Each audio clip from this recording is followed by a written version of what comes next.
But we want to move on to another very important conversation, this time from the central region, from River Pra. So our colleague Richard Kwejonyako has stayed up and done a lot of stories for us from Friday, Saturday, Sunday, and he's joining us via phone because we know the National Disaster Management Organization says it is overwhelmed by the increasing number of persons forced out of their homes by floods in River Pra. So in the central region, NATMO is keeping nearly 2,000 victims in makeshift structures after the overflow of the Pra River. Several hectares of farmlands have also been destroyed. Richard Kwejonyako joins us now. He's been doing a lot of monitoring. Richard Kwejonyako, good morning to you. Good morning, Mama V. So has the situation that I've just described, has it changed? Well, it hasn't changed. It is still the same. And the water level is a bit stable today. And so people are really becoming relieved after, they discovered that the water level was not rising anymore. And yesterday it appeared to be receding, but this morning I think it is stable. So people are a bit relieved, but the number of people that are displaced, that have been rendered homeless, they appear overwhelming. They've overwhelmed the NADMO, the National Disaster Management Organization, because they brought some relief items, mattresses, buckets, mosquito coils, mosquito nets, and other things. But what they did not bring in abundance was the food items that these people were going to use, because many of their farmlands have been overtaken by the floods, and so they appear to be at their wit ends. I've just discovered a woman who has about 12 children, and where they were going to even pass the night yesterday was even a problem. She has 12 children, and all their foodstuffs are gone. Their monies, everything was gone. And so, she's putting up in a very obscure corner with the 12 children that are there. So it tells you how the situation is. Yesterday, I also told you a story about a widow of about 5 children that they have to also scoop at a tight corner to pass the night. Now, where these people are housed are abandoned structures, abandoned classroom blocks, dilapidated ones, someone's guest house. So a lot of them are being housed at someone's uncompleted guest house, even though part of the structure is completed.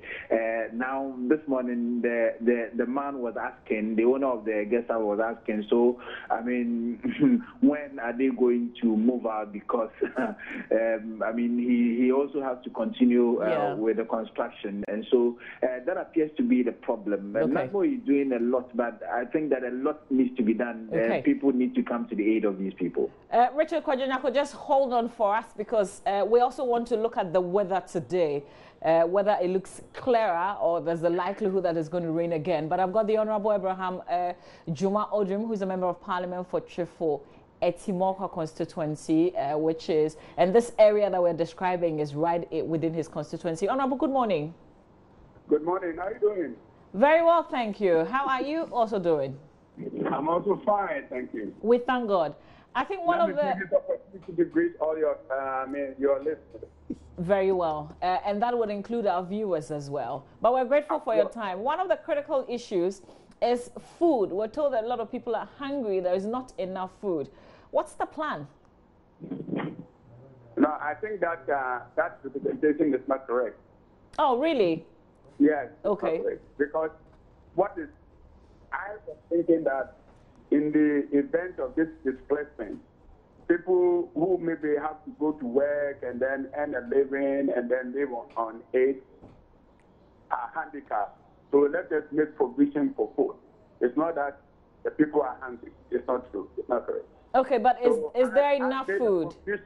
I made a provision for some food items to be purchased, so that in anticipation that anybody is going through that kind of vulnerability, that will go out. Okay, but you're saying that it is not true that there are hungry people there because people are hungry over there. Okay. What it means is that in an event of managing a disaster, you have to anticipate all the possible issues. And this is one of the areas we have anticipated, that in the event that because people are displaced and they are not able to do their daily chores and therefore may be handicapped in a way, let us make provision so that if somebody happens to be in that area, he could be helped. It could be helped. Okay. So what are some of the items that you've requested for, that you've ordered for? We look at rice, we look at some oil, we look at some filters, we look at some gari, which is readily available in the community. And how much is it costing you? I asked them to go for it for the source, and I'm yet to get the actual cost. But then we initially are making provision for about 10 bags of rice, about 2 bags of gari, and then some quantities of filters, so that if anybody, the adventure in the process of managing the process, we find somebody who is handicapped in that area, we could sort of help.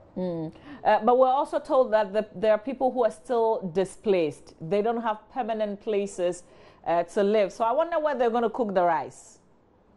No, but when we have fund for them, they could raise temporary. Some of them have gas cookers and what have you. So has everybody got a place? That when people get displaced, they shouldn't eat. I'm just curious. That's why I asked the question. But my next question is, has everybody got a place to live?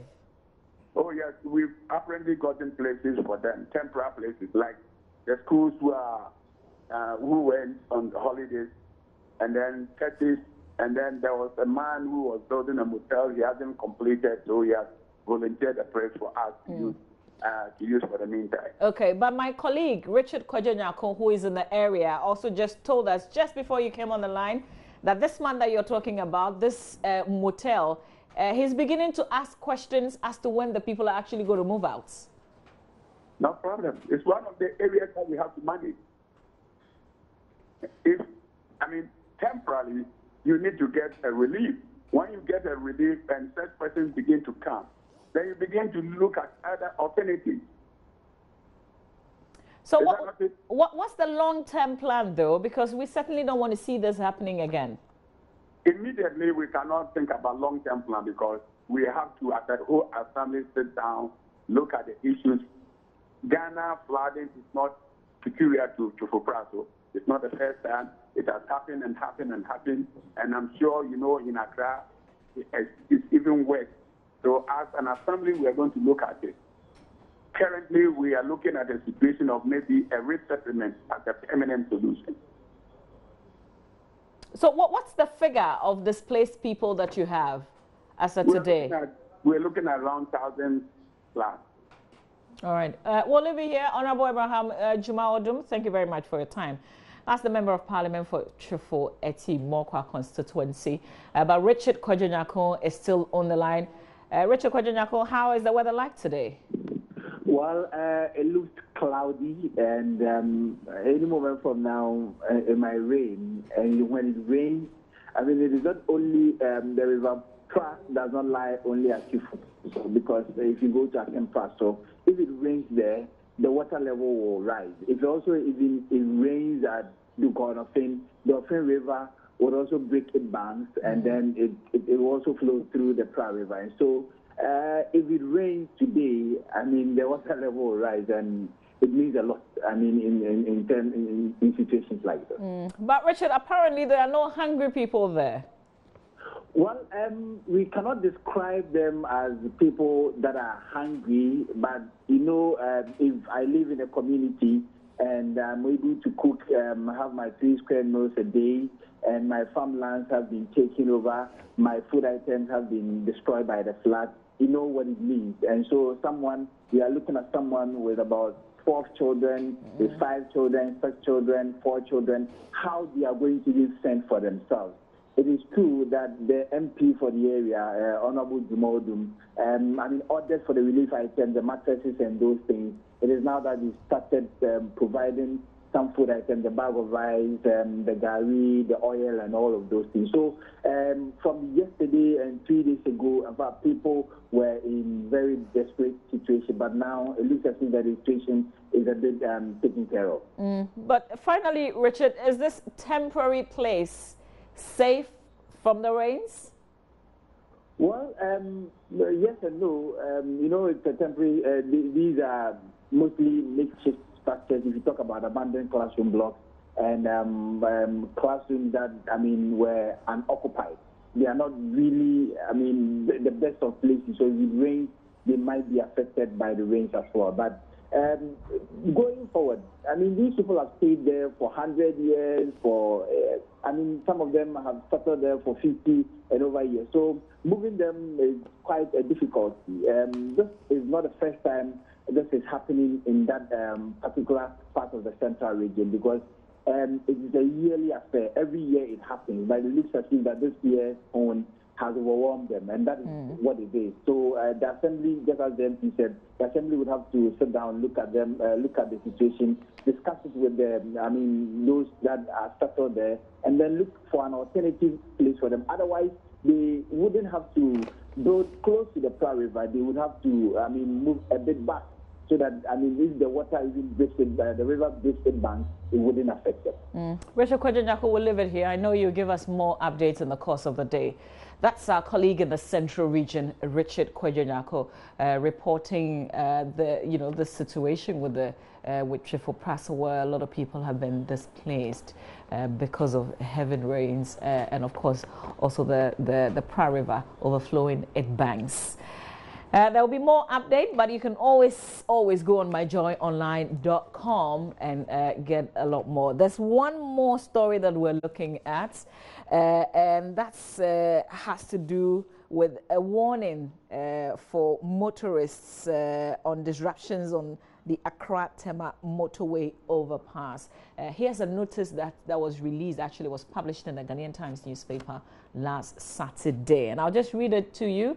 Hopefully we will get a connection to our colleague Matilda Wemaga, but if not immediately, we'll bring you some entertainment courtesy Airtel. So first, let's read this notice that's been issued by the Ghana Highway Authority. It says the Ghana Highway Authority has served notice of traffic disruptions Monday with the start of a tunnel construction under the Accra-Tema motorway to link the Spintex and East Legon roads. The authority says motorists traveling to and from East Legon and the Spintex roads are advised to adhere to directional and safety signs that will be made available at appropriate sections. The project will last for 10 months, and this has been issued by the Chief Executive of the Ghana Highway Authority. Lots of questions that this notice is bringing, because this was issued, published in the Times only on Saturday, and this takes effect today. And so Matilda is going around to see if she can spot those signage that they said they put there to help direct motorists, but also exactly where on the Accra-Tema motorway are they planning on doing this underground tunnel that's going to take 10 months, and of course the inconvenience that this is also going to cause.